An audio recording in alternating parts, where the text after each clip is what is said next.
Bismillahirrahmanirrahim. Students, we started our lecture with the inductive and deductive reasoning. जो सबसे पहले हमारा टॉपिक था वो था ही इंडक्टिव और deductive reasoning. What is inductive reasoning? Inductive reasoning is basically that is journal conclusion या journal values already given and we have draw a specific result from a given data. अगर हमारे पास कोई statement होती थी तो हम उसको कहते थे कि जर्नल फॉर्म में दिया हुआ है और हम एक पर्टिकुलर केस पर इम्प्लीमेंट करके हम ये कह देते हैं कि स्पेसिफिक के लिए ये भी सेटिस्फाई हो रहा है. But inductive reasoning that is a problem is given in a specific example and we have apply into the general conclusion.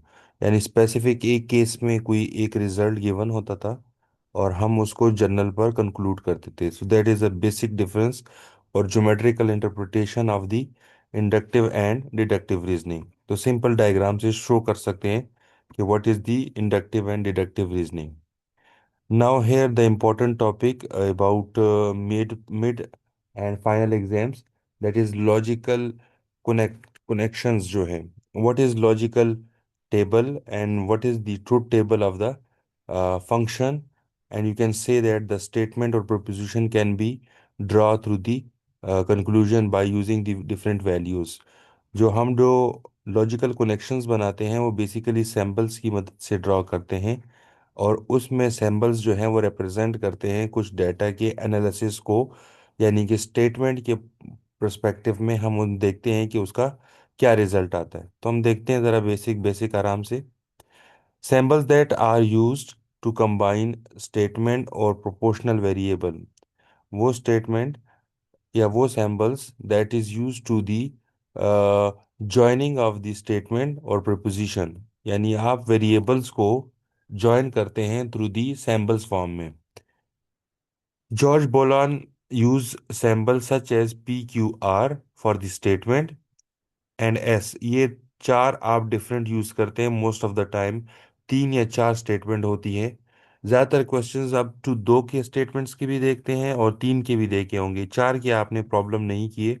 So three statements तक हम वैसे जो है वो प्रॉब्लम को लेके चलते हैं.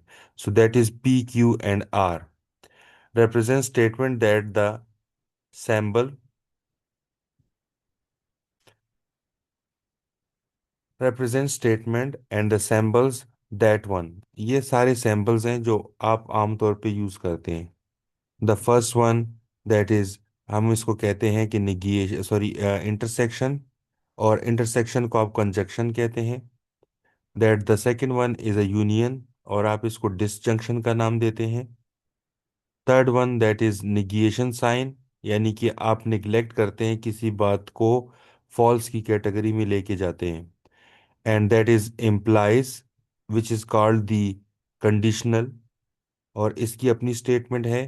That the second one is the biconditional. That statement that sign is represented. अब इन कनेक्टिव लॉजिकल सैम्पल्स को अ, आप वर्ड्स में कैसे रिप्रेजेंट करते हैं वो देखते हैं. और सेकंड वन वर्ड के साथ साथ आप उसकी इंटरप्रिटेशन कैसे करते हैं वो देखते हैं. ये नेगिएशन है. नेगिएशन ऑफ पी यानी निग्लेक्ट और इनकार और फॉल्स ऑफ द डाटा. यानी स्टेटमेंट से इनकार कर देना, उसको नेगिएट कर देना, नेगेटिव थॉट्स दे देना. In English you can use not, nor. ये वर्ड आप यूज करते हैं. The second one P conjunction of Q यानी P intersection of U is represented the word and between two preposition like P and Q. आप उसको ऐसे लिखते हैं. Disjunction is says to be the union between two preposition and you can write it is or like P or Q. P और Q के दरमियान जब भी और का लफज आएगा it's mean you have to draw the disjunction between these two terms. Now then, conditional. What is conditional? P implies of Q.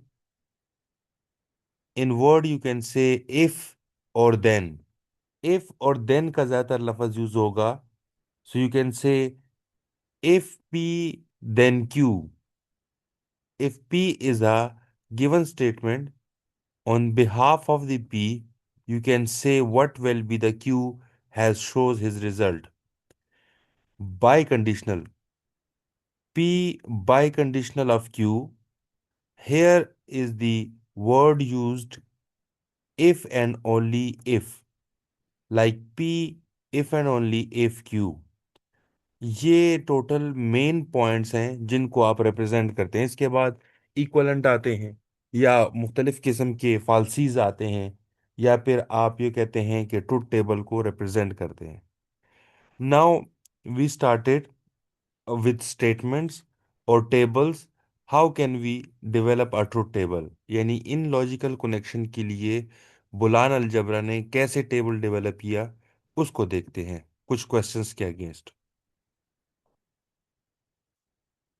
Hair truth value and truth table. आसान आसान समझते हैं ताकि हमें क्लियर हो जाए. The truth value of a statement is true. अगर कोई स्टेटमेंट है तो ट्रू वैल्यू कब होगी? If the statement is true and false. If the statement is false, a true value is a table that shows the truth value of the statement for all possible true values. यानी तमाम values के लिए अगर वो true होगा तो हम उसको कहेंगे कि that is the true value of the truth table. Truth table overall represent करता है जिसमें ट्रू और फॉल वैल्यू दोनों मौजूद होती हैं. अब आ जाते हैं पहला वाला केस, निगिएशन, जिसको हम रिप्रेजेंट करते हैं नेगेशन की वर्ड यानी symbol of that one. Here let suppose your statement is that one. अब जिसको रिवाइज करना है उसको अभी इसे अच्छे से रिवाइज कर ले कि this statement is develop by you have to use yourself, यानी आप अपने आप के लिए खुद एक स्टेटमेंट डेवलप करते हैं. मैं इसको यूं कह देता हूं कि today is Friday.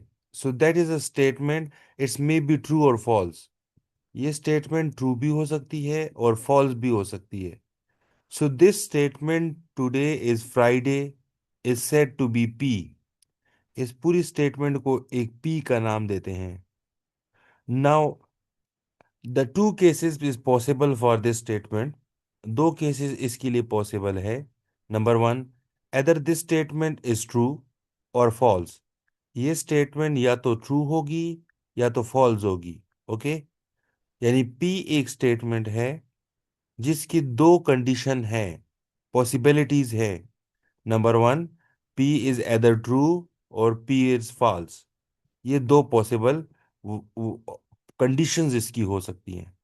So if you want to draw in possible condition that question is says that you have to negate of this statement. आपको कहा जाता है कि इस स्टेटमेंट की निगेशन ड्रॉ कर दे, तो आप क्या कहेंगे कि we have to say that if this statement is true, यानी मीन्स ये ट्रू की कंडीशन के साथ है, तो आप उसको फॉल्स कर देंगे. और अगर वो फॉल्स की कंडीशन के साथ है तो आप उसको ट्रू लिख देंगे. बस ये आपकी एक नेगेशन डेवलप हो जाएगी. ये मैंने बड़ी डिटेल में आपको समझा दी है कि एक स्टेटमेंट की पॉसिबल कंडीशन क्या है और नेगेशन कैसे डेवलप करते हैं. Now like how can you develop this statement in word form. Let's suppose today is Friday is the statement. So its negation is simple. Today is not Friday. Okay? तो आप उसकी negation जब draw कर देंगे तो वो सिर्फ यही होगी स्टेटमेंट कि टुडे इज नॉट फ्राइडे, ये फ्राइडे नहीं होगा. सो हेयर कुछ क्वेश्चंस एग्जांपल्स देख लेते हैं जो मैंने यहाँ दोबारा रिवाइज करने के लिए लिखे हैं. Right the negation of each statement. अब फर्स्ट स्टेटमेंट आपके पास ये है, सेकंड स्टेटमेंट ये है. ये तीन डिफरेंट क्वेश्चन है. आप ये नहीं कहेंगे कि सर ये तो तीन स्टेटमेंट्स आ गई तो आपने पी क्यू आर क्यों नहीं लिखा. दिस थ्री डिफरेंट पार्ट्स, यानी आप सिर्फ हर एक का अपना negate. Let suppose the second one मैं बोल लेता हूँ, the number 10 is a prime number. अब ये पॉसिबल है कि ये प्राइम नंबर हो भी और ना भी हो। तो ये तो क्लियरली यहाँ पे शो हो रहा है कि 10 is not a prime number. But मैंने आपसे ये नहीं पूछा कि you have to draw a conclusion. यहाँ कंक्लूजन हम नहीं ड्रॉ कर रहे। मैंने जस्ट और सिर्फ आपसे ये कहा कि you have to negate this one. तो आप कहेंगे the number 10 is not a prime number. तो आपने सिर्फ निगेशन लिखनी है। You don't want to draw here the conclusion. आपको किसी किस्म का कंक्लूजन नहीं मांगा गया। आपको सिंपल सिर्फ कहा गया कि इसका निगेशन बता दें। तो आपने उसके साथ नॉट या डज नॉट वगैरह यूज कर लेना है। Similarly right the negation of each statement. Let suppose यहाँ पे देख लेते हैं 1001 is divisible by 7। May be ये डिवाइजिबल ना होता हो या होता हो। Let suppose that is divisible by 7। तो मैंने अगर आपको कहा है कि आप इसकी निगेशन ड्रॉ करें तो बेशक डिवाइड होता हो, आपने जो है वहां पे नॉट का लफज यूज कर देना। तो आप कहेंगे 1001 इज नॉट डिविजिबल बाय 7। क्या ये बातें आपको बेटा समझ आ रही है सबको? जी मुझे साथ जी एक सर बिल्कुल। क्लियर है बेटा? जी सर। ओके आगे चलते हैं। Now next one, question number 7 पर आते हैं। Consider the following statements. अब ये एक नेगेशन का केस नहीं है, ये ओवरऑल जो है वो आपके पास डेवलपमेंट है। ये फुली क्वेश्चन है और आखिर में क्या पूछता है? Today is Friday, that is first statement. It is raining, second statement. Third statement, I am going to a movie, third statement होगी। Fourth statement, I am not going to the basketball game. ये चार statement है जिनको PQRS से represent किया गया है। सो हमसे क्या मांगता है? Right the following compound statement in symbol form. मैं आपको वर्ड में दूंगा, आपने उसको मैथमेटिकल सिंबल कनेक्ट करके एक स्टेटमेंट डेवलप करनी है कि वो क्या होगी। So here the first one question is today is Friday. It's mean today is Friday that is given. This is say that is P। आप कहेंगे ये सिंपली P है। The word is use and mean intersection, right? It is जी sir. raining. The second statement is Q. So ये Q की statement है. It's mean that is P intersection of Q. So the compound statement today is Friday and it is raining, that is P intersection of Q. Okay, symbolically आपने उसको represent कर दिए। अभी हम table नहीं बना रहे, हम जस्ट सैम्पल्स को ज्वाइन करवा रहे हैं। Now the second one, B part. अब मैं पी पार्ट पे जाता हूँ। So the B part says it is not raining. The raining statement is Q, but you said that it is not raining. It's mean you can say that negation of Q, the word and is used. It's mean you can say conjunction and intersection, and I am going to a movie. So that is R statement. So that you can say that is intersection of negation of Q, intersection of R। आपका ये statement बन जाएगी second one. तो आप इस तरीके से statement बनाएंगे। सो मैं थर्ड वाली भी बना देता हूँ, ये पहले भी हमने किए हुए हैं। सो हम इसको देख लेते हैं। Third one, I am going to the basketball game.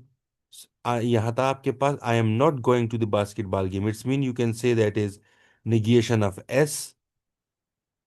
The word here in statement that is or mean that you can say that is union disjunction. I am going to the movie, so the movie statement is R, so you can say that negation of S, union of R is represented a statement। तो ये तीसरी हो जाएगी। आखिर वाले को भी देख लेते हैं, फिर बाकी आप डेवलप करेंगे। The last one is if। The word use if mean, and here is also be used then, so it's mean that is implies, mean conditional statement is given, If it is raining, the raining statement is say that is a Q, and the second statement, I am not going to the basketball, that is already given for the S. It mean you can say that is Q implies of S.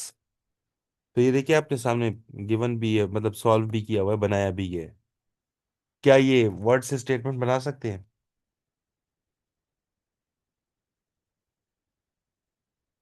जी बेटा।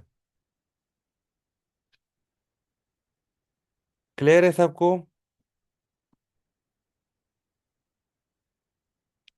Now next yes one. Sir. Okay, अब चलते हैं tables पे। Conjunction,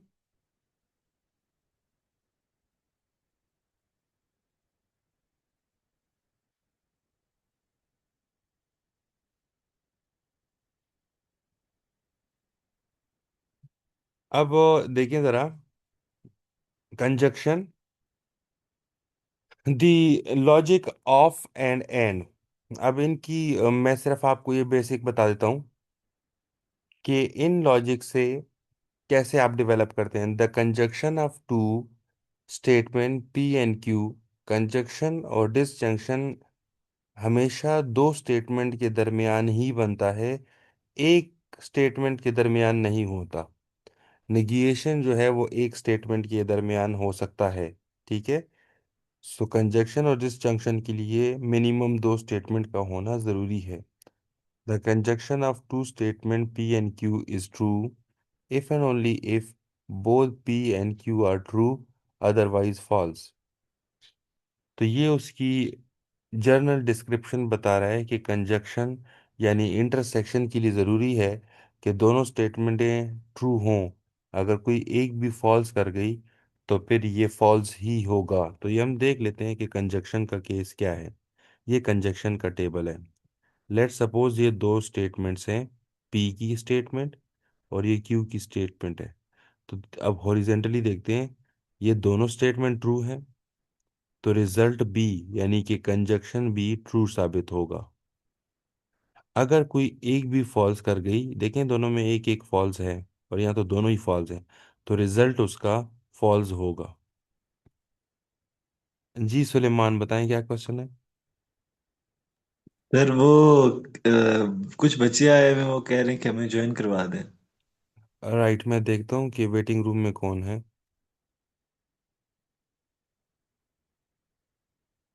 waiting room में तो कोई नहीं है बेटा, सारे ज्वाइन हो चुके हैं। ऑलमोस्ट 29 स्टूडेंट्स इज प्रेजेंट है। चलिए सर, मैं उसको बताता हूँ, वो लड़का एक मैसेज कर रहा था। हाँ, उनको कहें कि दोबारा उसको कर लें, वो हो जाएंगे, मैं कर देता हूँ, ठीक है। जी सर आप हाँ। अटेंडेंस एंड पे लेंगे? जी जी, एंड पे बेटा। ये 40 मिनट का जूम पे एक सेशन चलता है, तो 40 मिनट के दो सेशन होने के बाद फिर हम अटेंडेंस लेंगे। Okay sir, sir thank you. Physical physical उस क्लासेस में हम लेट होते थे, आप हमेशा स्टार्ट में ले लेते थे। जी, डिटरमाइन वेदर, सॉरी, अब आगे चलते हैं, डिसजंक्शन की बात करते हैं। द लॉजिक ऑफ और का जो है लॉजिक है, यानी कि आप यूनियन रिप्रेजेंट करते हैं। अब इसके बारे में क्या कहता है? The disjunction of two statements P and Q is false. अच्छा, अब इसके रिजल्ट कैसे डिलीवर होंगे? If and only if both P and Q are false, otherwise true. जो डिसजंक्शन है दो स्टेटमेंट्स का P एंड Q जो है वो फॉल्स होगा if and only if both P and Q are false. अगर दोनों फॉल्स होंगे तो फिर ही फॉल्स होगा, अदरवाइज ट्रू होगा। यानी एक भी ट्रू के केस में ये ट्रू साबित होगा। ये देखें, दो स्टेटमेंट ट्रू है तो ट्रू आएगा, एटलीस्ट वन ट्रू होना चाहिए, फिर भी ट्रू डिलीवर करेगा। और अगर दोनों फॉल्स कर गए तो फिर ये फॉल्स होगा। So here, let suppose example देख लेते हैं। Determine whether each statement is true और false. 7 greater than equal to 5, 5 is a whole number. ये स्टेटमेंट से डिफरेंट, ठीक है। लेट सपोज ये फर्स्ट स्टेटमेंट है, इसको पी का नाम दे दें आप। Number 2, 5 is a whole number and 5 is a even number. ये दूसरी स्टेटमेंट हो गई। 2 is a prime number and 2 is an even number. Okay, so मुझे कोई बच्चा बता दे कि आप इसको लॉजिकल फॉर्म में कैसे लिख सकते हैं। This one, 7 is greater than equal to 5। जी प्लीज,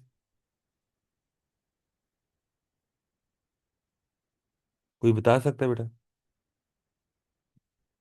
मैं यहाँ लिख के दिखाता हूँ आपको, देखें। इसका मतलब ये है 7 इज ग्रेटर देन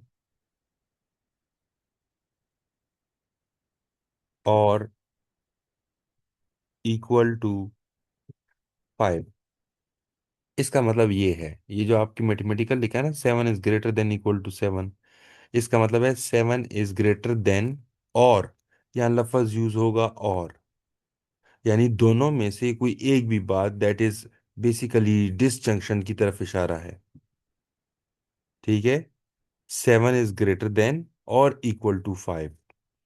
नाउ इसका मतलब ये है कि अगर मुझे कोई कहे कि आप इसका सिंबॉलिक फॉर्म रिप्रेजेंट करें, तो 7 इज ग्रेटर देन, यानी आप एक स्टेटमेंट उसकी मैथमेटिकली ये बना दें, जैसे 7 ग्रेटर देन 5, और दोबारा लिख लेते हैं और 7 इक्वल टू 5। ये दो मैथमेटिकली होगी। अब अगर मुझे लॉजिकल फॉर्म में, हम पहली वाली स्टेटमेंट इसको, ये जिसको मैं कह रहा हूं,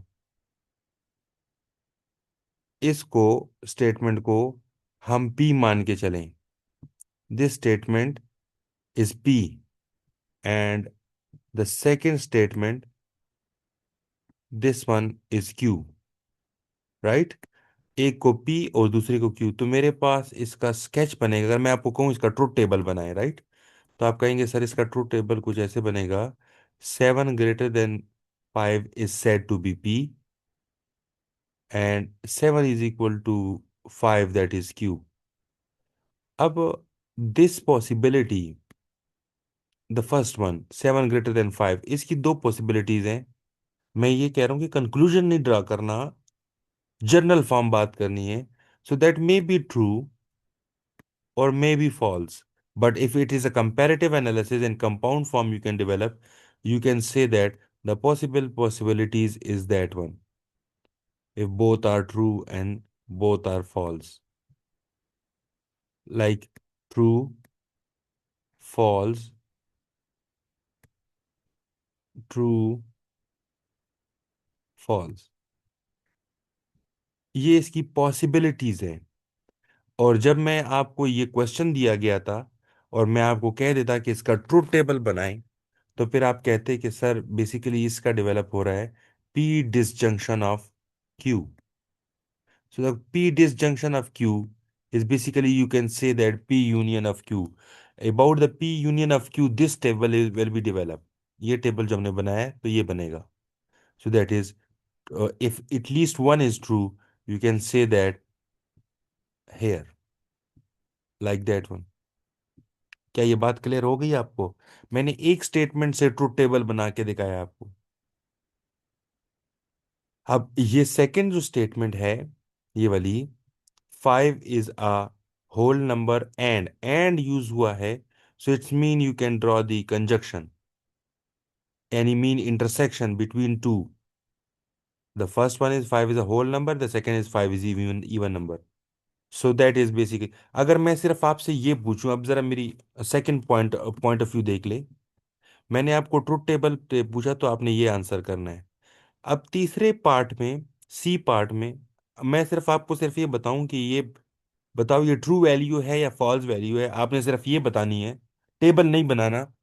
तो फिर कैसे करेंगे? सो हेयर सिंपली डायरेक्ट आपने आंसर्स देना है। जी जी बोलो, नंग्याल बोलो बेटा। सर ये जो पहला वाला ये जो और वाली कंडीशन है सर, इसमें ट्रूथ टेबल तो बन गया है, लेकिन हाँ, सर ये क्या स्टेटमेंट ट्रू है, इसको हम कैसे फिर में एनालाइज करेंगे? आप उसकी बात करें, मैंने एनालाइजेशन नहीं, मैंने ट्रुथ टेबल का कहा। अगर आपने एनालाइज करना है ना, तो मैं जस्ट जर्नल बता देता हूँ। यानी कि अगर मैं सिर्फ आपको ये कहूं कि ट्रू है या फॉल्स है, आप ये सिर्फ मुझे बता दें, राइट? तो आप ऐसे एनालाइज यस करें। सर। वो मैं बताता हूँ, देखो। 7 इज ग्रेटर देन 5, एक स्टेटमेंट ये है। ये यूं यहां से पढ़ लेते हैं, 7 इज ग्रेटर देन 5, एक स्टेटमेंट ये है। और दूसरी है 7 इज इक्वल टू 5।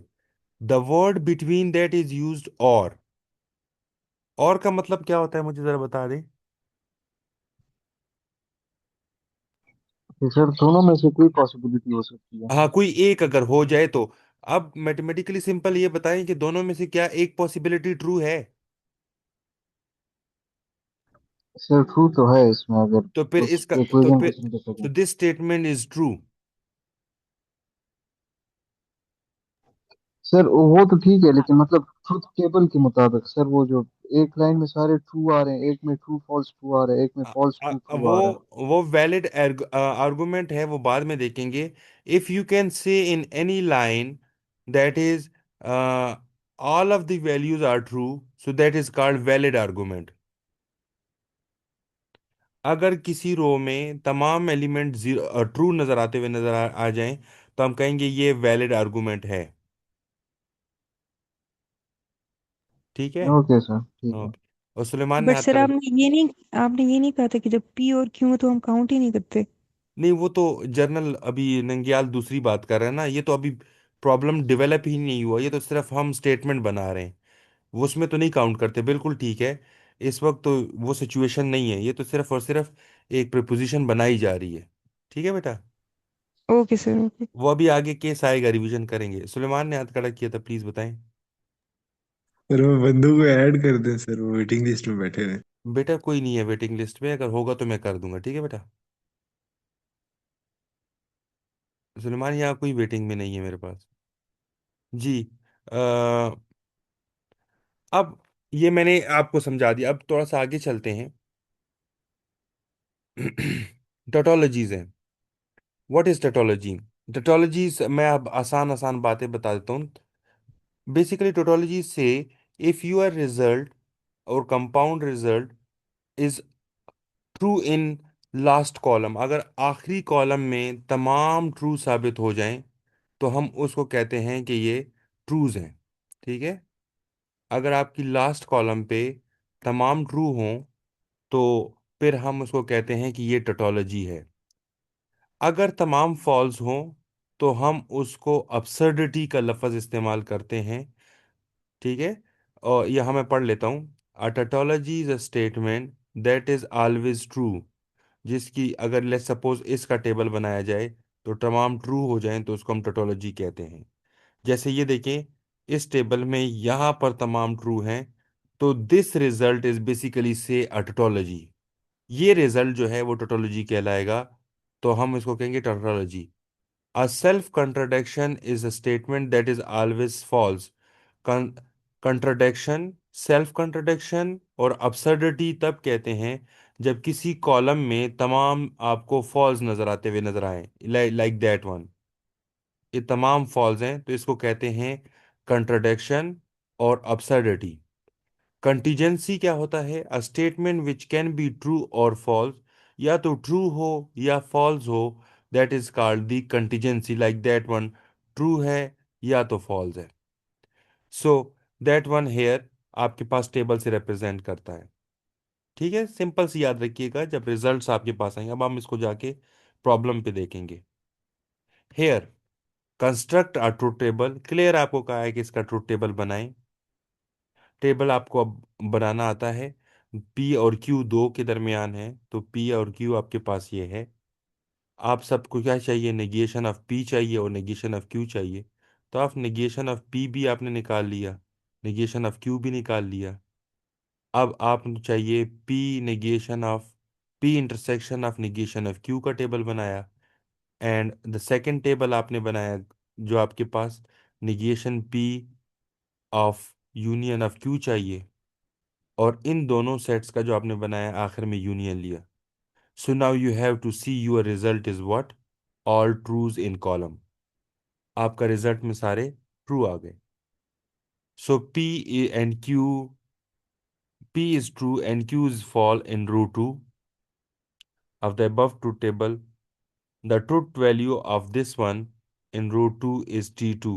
तो ये बेसिकली आपके पास बन जाएगा क्या, टोटोलॉजी। जो लास्ट कॉलम है वो तमाम ट्रू हैं, तो ये टोटोलॉजी हो जाएगा।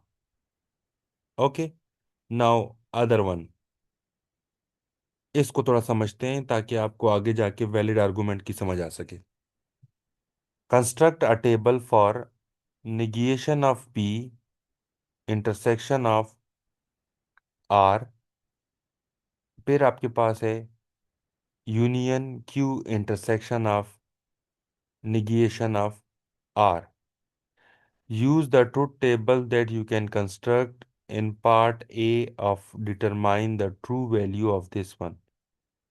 ठीक है, given that P is false and Q is true and R is false।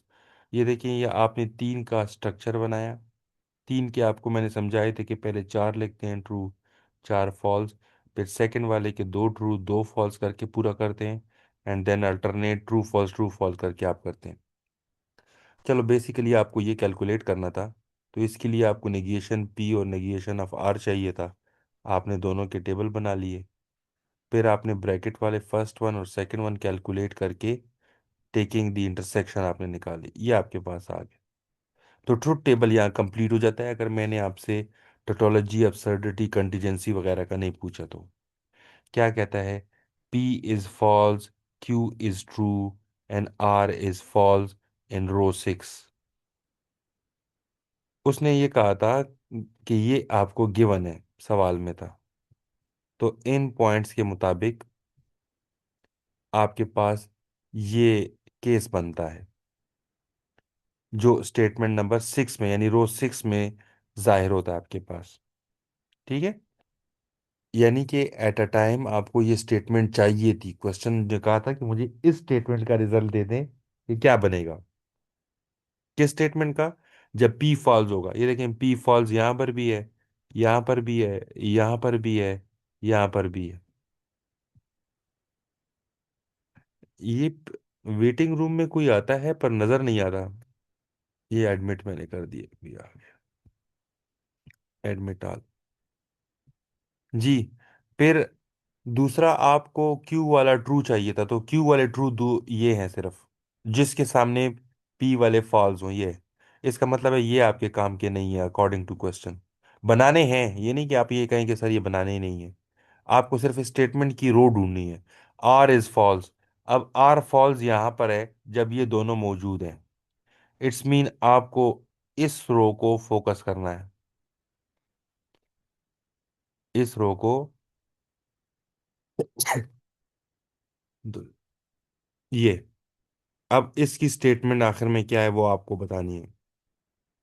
तो रंग्याल, आप जो बात कर रहे थे कि स्टेटमेंट ट्रू है या फॉल्स है, अगर मैं पर्टिकुलर केस की बात करूं तो फिर आप बताएंगे कि वो रो बताएगी कि वो ट्रू है या फॉल्स है, राइट। सर आप लेकिन ये जो रो में एक फॉल्स आ रहा है सर, वो नेगेट नहीं करेगा इसको, इसको फॉल्स नहीं डिक्लेयर करेगा? नहीं, अब हम वैलिड आर्गुमेंट की बात नहीं कर रहे। हम सिर्फ ये बता रहे हैं कि मेरे क्वेश्चन का रिजल्ट एंड पर क्या आएगा। तो एंड का मतलब ये है कि इस रो के एंड पर क्या रिजल्ट आया, ये रहा। ठीक है, ओके सर, ठीक है सर। हाँ ये वैलिड आर्गुमेंट नहीं है। ये सिर्फ ये बता रहा हूं कि ट्रू वैल्यू पर्टिकुलर केस में क्या होगी, तो वो आप बता देंगे। अब आ जाए, that is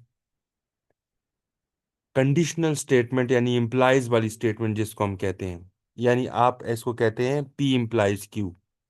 A compound statement of the form if P then Q, also written P implies Q, is called a conditional, or in implication denoted by P implies of Q is called, आपके पास hypothesis इसको कहते हैं, या statements consistence of the conclusion कहते हैं इसको। ठीक है, consequent of the conclusion कहते हैं, या यानी कि इसी के बेस पर आप रिजल्ट डेवलप करते हैं। तो ये इसके बारे में हमने ये कहा था, जिसकी तरफ रो का साइन होगा वो डिक्लेरेशन होगा। तो आइए देख लेते हैं, ये इसकी टेबल है, पी इम्प्लाइज क्यू का। P implies Q. सो Q की तरफ एरो का साइन है तो Q की बात मानेंगे. If both are false then true. अगर दोनों फॉल्स हुए तो ट्रू कहेंगे. देखें, true true is true, true false, arrow का साइन Q की तरफ है तो Q की बात मान रहे हैं, सामने ट्रू पड़ा हुआ है P का, तो फॉल्स जाएगा. That is true. Here is both is false. सो इसको हम ट्रू की केस में पुट अप कर देंगे. ये आपकी क्या हो जाएगी, इम्प्लाइज का केस हो जाएगा. तो अब आपने इसका जो है वो डेवलप कर देना है स्केच. ये आपके पास बना हुआ है, ठीक है. यानी आप टेबल बनाते हैं तो आपको जो भी कंडीशनल की स्टेटमेंट कही जाती है तो उसका आप टेबल डेवलप कर लेते हैं. तो एक ये क्वेश्चन है आपके पास प्रैक्टिस के लिए कि आप खुद बैठ के बना सकते हैं कि जिसमें आपको क्या क्या चाहिए. नेगेशन ऑफ पी चाहिए, उसका क्यू के साथ यूनियन लेना है, फिर होल का पी के साथ लेना है, एंड देन इम्प्लाइज यानी conditional of the negation of P बनाना है. ठीक है, ये दो क्वेश्चंस हैं, तो आप इसको देख सकते हैं. अच्छा, अब मीटिंग का जो ये पहला सेशन है वो एंड हो रहा है, तो फिर फौरन वापस ज्वाइन करें ताकि हम आगे चल सकें. ठीक है बेटा, तो यहाँ कन्वर्स इनवर्स से वापस ज्वाइन करते हैं. विद इन अ मिनट हम वापस आते हैं. ठीक है ओके सर. सर ये सेम ही पासवर्ड और वो जी, सेम पासवर्ड के साथ आएंगे.